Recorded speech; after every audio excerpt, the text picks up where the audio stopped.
Syederalun viral di media sosial, sebuah video yang memperlihatkan mobil ambulans mengangkut jenazah menyeberangi sungai pada Rabu 25 Mei 2022. Dalam video berdurasi 1 menit 17 detik tersebut, terlihat perlahan-lahan mobil tersebut masuk ke dalam air dan bertarung dengan derasnya aliran sungai.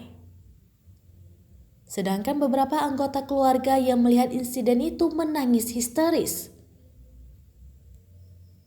Setelah ditelusuri, peristiwa itu terjadi di Sungai Nangapanda, Desa Sanggar Horho, Kecamatan Nangapanda, Kabupaten ND pada Rabu 18 Mei 2022. Camat Nangapanda, Kabupaten ND, Irwan Nua mengatakan, mobil tersebut nekat menerobosi sungai saat akan mengantar jenazah seorang pekerja migran bernama Herman Beo, warga desa Karirea.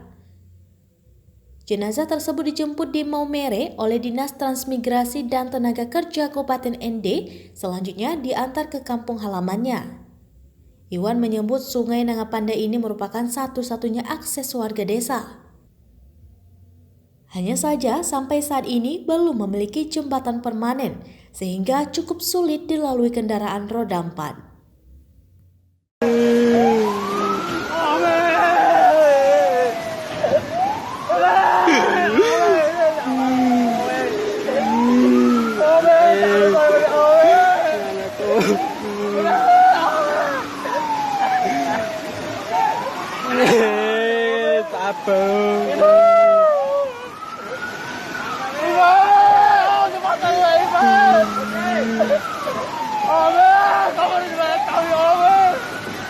Ngaku.